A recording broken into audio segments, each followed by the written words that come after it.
Hi guys, welcome to World Interaction Design Day. I'm your Asia Pacific host, Flyn Tracy. I'm going to be here a lot today. Thank you all for coming and checking this out. And I'm joined by Joe Ortenzi. Hello. Hi, welcome. Yeah, welcome to you too. This is a very early time to be doing a live stream, 9 o'clock in Sydney. If you're out there in Chatland, you can log in using your Adobe ID credentials, log into Behance. So excited to be live on Behance. Hi Behance. This is really exciting time. And sort of to kick things off, what we're actually doing is a 24-hour live stream. We've never done anything like this before. Who knows what's going to happen? It's live. We're going to do 8 hours here in Sydney before we hand off to Rufus and Stephanie in Munich. They're doing 8 hours talking about interaction design, talking about trust and responsibility, community, design, Adobe XD, all this exciting stuff. There's so much content planned. You could literally fall asleep for 8 hours, come back, and there'll still be more content happening. It's pretty exciting time, and everything's finishing off with our amazing Behance team in the US. Hey guys, for those of you that are watching now, have a good night's sleep, and we'll all see you tomorrow. We thought we'd start off by bringing up the schedule.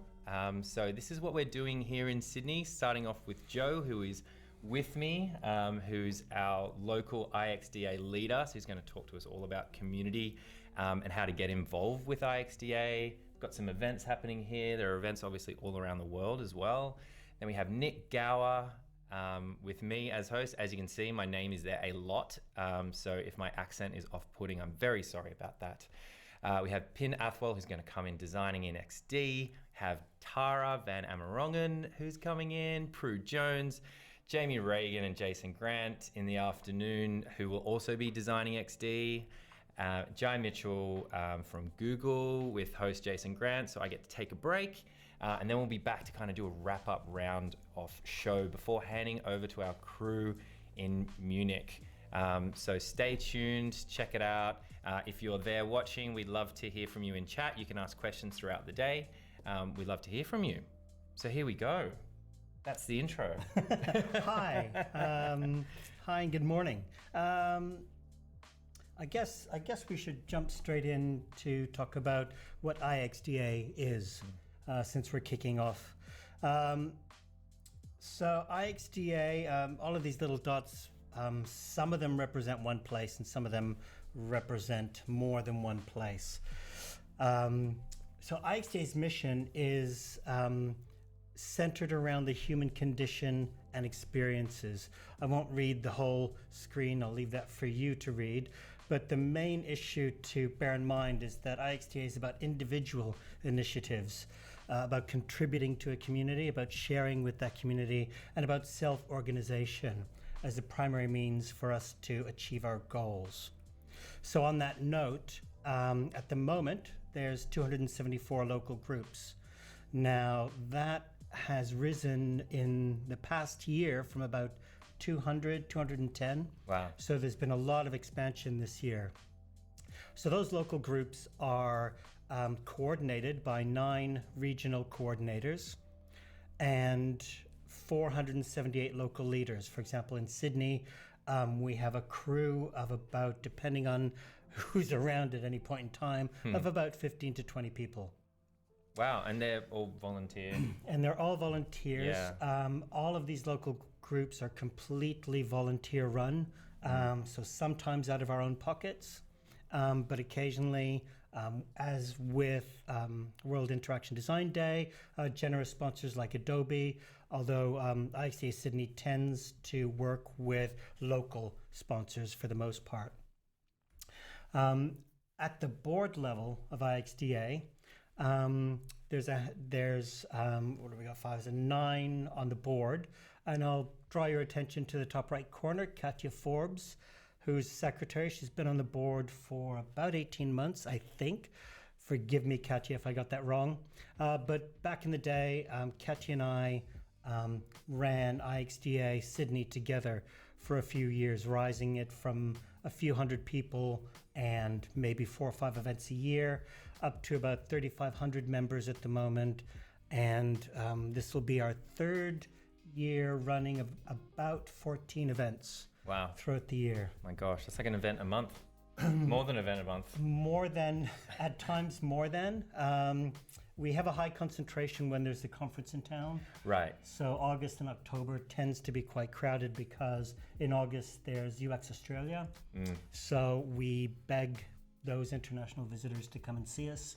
That's an Australian thing, isn't it? If because we're so far away, when people come here, Yes. we need to make sure that we're maximizing their trip and leveraging what we can. Well, they're maximizing their trip as well, Right, because yeah. they're visiting. They might say, "I'll make some business contacts, or I'll meet some people in the community and make some personal or career contacts." I guess for want of a better term. So, like last year, we had Peter Cooper. We had Steve Portugal, who will talk everywhere. So it's great to have Steve, and he's come through us a couple of times. And then even local, like when Genevieve Bell came back to Australia, and she was setting up the 3i Institute, we got her to come and talk as well. Fantastic. Yeah. So IxDA has a number of global events, one of which is Interaction Week every year, and it alternates between North America and Europe. And at some point, we're going to see if we can get them to come out this way. So it's always in, the first, second-ish week of February. And it's got about 1,500 attendees from all around the world. So that conference was founded 11 years ago. And it's really about bringing together people from around the world to speak. So I'll talk a little bit about the one that's coming up in 2020. There's also the Student Design Charrette, which happens usually during the conference. And that is, that's about a decade old as well. But the idea there is to bring students, non-traditional learners, more of the people who are in education, rather learning, to come and meet other people and to work together towards a common goal. There's also the Interaction Awards, and they were founded again about a decade ago, and they are really amazing. There's a really wide spectrum of the kinds of innovative ideas. And one thing to remember is interaction design isn't merely what's happening between humans and systems. It's also what's happening between humans or within a system. And all of those elements come together to some of the amazing stuff that's happening with the awards. And just so you know, they're open for submission. So if you've got a design project that you think is amazing, do consider having a look at the IxDA.org site and contribute your ideas. There's also the Design Education Summit. I'm still sticking with the stuff that happens as part of Interaction Week in February. And again, that's a summit. It's focused on educators. So bringing together academia, industry, and students. And I am considering going this year, even though I'm not a student and I haven't taught for a long time. It's still worthwhile going to have a little peek at what's going on. As well, what they have is the Local Leaders Summit. So all of those local leaders, all of those 400 people, a handful who do go, get together for the whole day and work out how are we going to improve how we're building our local community. What can we share? What ideas can we get from each other? And what do we have that worked well for us that we want to share with others? And of course, World Interaction Design Day. So Sydney participated last year. I'm trying to remember what we did. I had to leave. I couldn't actually attend, which was a shame. But we do have a recording of it up on the YouTube site. But we had Lisa Rayleigh, our local coordinator, have a panel discussion with a number of people across diversity. So, I won't cover all of the points. Diversity was the topic. And last year the topic was diversity in design. Right. So we had like a designer, so someone leading diversity design, someone leading accessible design, another person talking about cultural influences, and I'm trying to remember the fourth, but it'll come back to me. But again, last year it was 90 events across 30 countries. I think we've probably well past that this time around. That's the thing with these sorts of decks. It's got basically out of date as soon as you create it. Totally. Because And it's this growing was so last quickly. week. Yeah. So I'm not sure what the numbers are this year, but I think there's still people putting their pages up on the interaction site. Yep. So if you're unsure, just head over to the website for World Interaction Design Day, and it lists all of the locations that's involved with that. One thing that's interesting to note is, so Interaction Latin America, they had their first conference last year, and this started from a number of local groups in Latin America, realizing that they had enough of a community, enough of a disparate population to collect together to form a conference. So they had, I think it was more than 1,500 attendees at that conference. Wow. And it worked across, they had a very ingenious idea. They had a central podium in the round with different screens on each side with a different language. Oh, wow. So I think there were cool. 2 Latin ones, Yeah. but there was an English one, and I'm not sure what the other one was. Wow. And so they were able to have those simultaneous presentations, but also meant the presenter had to keep walking around in circles. They just got really dizzy by the end. They just got to, or turn back around. Right. So that's coming up in about a month. Sadly, I'm not going because I'm saving my budget for Milan, which is in February. So they've just had a collection of submissions for presentations there, where they have something like 56% identified as female, roughly something like 20% submitted ideas for the first time, and if they get through, they'd be speaking for the first time. A lot of interesting stats, but they had around just under 300 submissions. Wow. So now they're going to have to be working through who and how they're going to present. Whose job is that to go through all of those proposals and presentations? That's a big task. The interesting thing, we talked about this at the last few interactions, and the interesting thing is every year it's in a different location, that the next city is announced at the end of the last event, and each time it's never been repeated as far as I know. It might have been repeated once, but I don't think it has. But each time this local chapter has to stand a conference for the first time. Right. So you can imagine trying to do something that large is a hassle. So what they're trying to do much more of in the past few years is have a whole committee of previous conference organizers come in and team up with them. That's a good idea.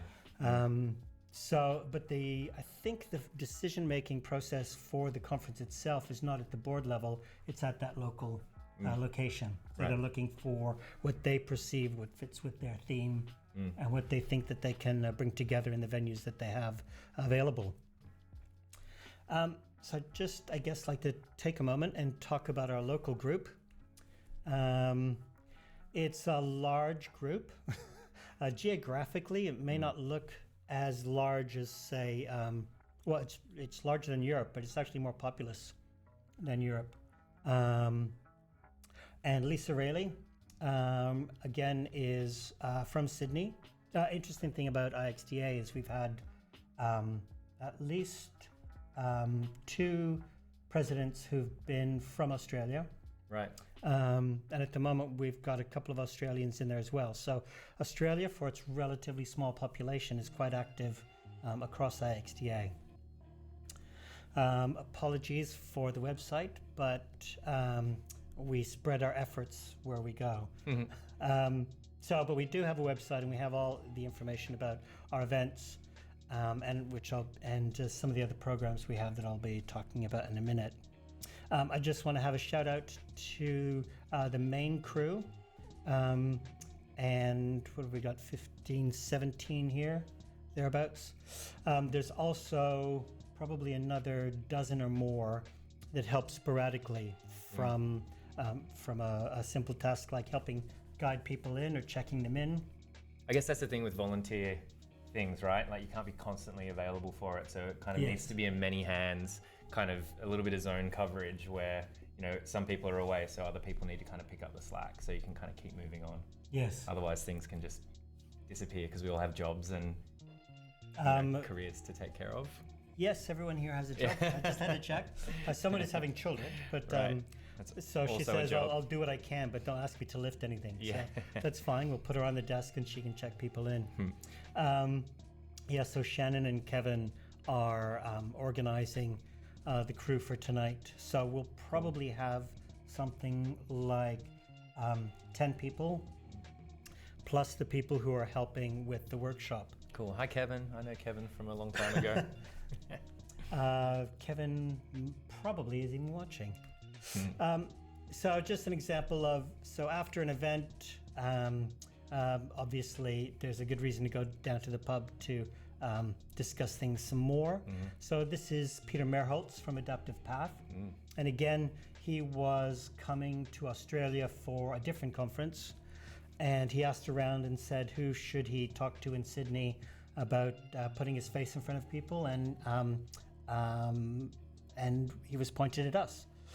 So it took about a month, but I got us a venue, we got tickets, we got volunteers, we got everything lined up. And so for his 3 days in Sydney, he managed to get some commercial work in, but also speak to us. And you'll probably see some of the same people. So this, although it may not look like it, is a planning meeting for the mentoring group. So we've been mentoring for something like 6 years. Right. And at the moment, we have it run as 2 sessions per year, 4 months. And we do one-on-ones as well as what we're trying now, which is an idea that came from the New York group, is mentoring circles. So we get a number of mentors together, but it also means we can get more mentees within that group. We don't have to worry about the one-to-one. That's great that you can learn from each other, from other chapters, that you have that type of communication and discover something that worked for another chapter and then make that idea your own and do it in your own way. Exactly. So we'll be folding this back into the New York, into the Interaction 20 local leaders group. So again, here's Peter talking at our event hosted at Art Group. So they've been hosting us quite a few events for us. And they're in the CBD. It's a great location. It's a great room. And they're really generous hosts for letting us make use of that room. And this was a mega meetup. So for UX Australia, we collected with other meetups. Like we're not restrictive. We have a good relationship with a number of other meetups. So we gathered with 5 others, design thinking and accessibility and the UX book club. And I'm probably going to forget all the others. Design systems. I mentioned accessibility. Anyway, we gathered with 5 of them and we got about 150 people in the room. We got 4 presenters. They broke off into doing 4 separate workshops, which then came back into the room to present. I had no idea how it was going to work. Aral Balkan over there in the front row was landing an hour before we were to start. But people were very forgiving, and the interest proved well justified in that we could pull all of that together. And we also have workshops. So this is a workshop where we had Cornelius Rasharu, who is in Ottawa in Canada, and he was doing something else in Singapore, and he contacted and said, can I do a workshop? We run a very affordable workshop. Again, not for profit, cover materials, cover some of our overhead. I was going to ask, is that because it's a not-profit setup, so you can actually make it sort of run essentially at cost? Yes, or close to it. Yeah. So with one of our memberships, here's one of the other groups was Enterprise UX, right? Sydney. So one of our member groups was able to get us a venue without cost. Right. Yeah. So we can take that fund and fold it back into things like the Christmas party, cover our MailChimp and hosting costs. And depending on where you are in the world, I don't know about everywhere else, but in Sydney, space, having a space to do something tends to be the biggest cost. It can be very difficult to find something. Yeah, totally. If we had to cover the space, we would probably run it as at a loss. Yeah, exactly. And we have run them at a loss in the past. Yep. So yeah, I'm not sure what we're going to be doing workshop-wise next year, but we've got 3 potentials lined up, and we're just trying to see who might want to come towards Sydney. And fortunately now we have, as well as Sydney, we have Melbourne, which just started up, and Sydney helped, at least encouraged, Wollongong and Newcastle to set up. And we also have Brisbane, which is fairly new. So now that we've got this network, there's a good chance we can get someone to come down and run workshops at the very least across Melbourne, Sydney, and Brisbane, and their costs are reduced, and we get to spread that experience around town, around across states, as it were. So there's a number of links, but I draw your attention mostly to the one at the bottom, which is IxDASydney.org. So we still have a few tickets left for tonight. And the full details are there. I won't go into too much detail other than we're going to be talking about ethics and design. And the idea is we're going to split the room in 3. And of those 3, there'll probably be little nests of workshoppers. And what we're trying to do is to expose some issues about ethics in people's own practice and come together for a common, perhaps a design ethics and design manifesto for the area, and publish that and let people build on that. So we'll be workshopping it, then the panel will discuss it. We're going to try a little voting process to see who's going to be able to float that, and then go from there. And it might be another thing that we can do as a side project, maybe form a group of people who want to collect together to build that design manifesto that we can share across and let people build on. Fantastic. And if you're watching anywhere else in the world, if you check out the World Interaction Design Day website, there are events in your area as well. So if you're Sydney, come along. Tara Van Amerongen, who is going to be on soon, she'll be speaking or working. She's going to be helping with the workshops and joining the panel discussion. Also, fantastic. Bronwyn Vandermeer. I'm horrible with names, so I have to remember everyone's name. But the full details are on the website, and we're really excited that we'll be able to pull this together. I will hopefully not be hosting, which is great. One of the downsides is when you're doing these, you don't get to, it's like having a party. You're not enjoying the party, you're worried about everyone else and what's going on. Yeah. So hopefully you can kick back and have a drink. So I can kick back because Donna and Renato are going to run this. Susan Wolf. Keep calling her Donna. Susan Wolf and Renato Feo will be running the panel discussions and the workshops. That's fantastic. So check that out. That is our time for this morning. So we might bring our schedule back up one more time. So stick around in about 5 minutes when you kick in with our first presenter, who's going to be talking specifically on the topic of trust and responsibility, Nick Gower from Mentally Friendly with me. Joe, thank you so much for kicking us off. Well, thanks for having me. Teaching us all about what is happening at IxDA. Definitely get involved at your local level. Check it out. There are events on tonight, no matter where in the world you are watching this. But yeah, please get involved, and thank you so much. Thanks for having me. Cheers. Cheers. Bye guys, see you soon.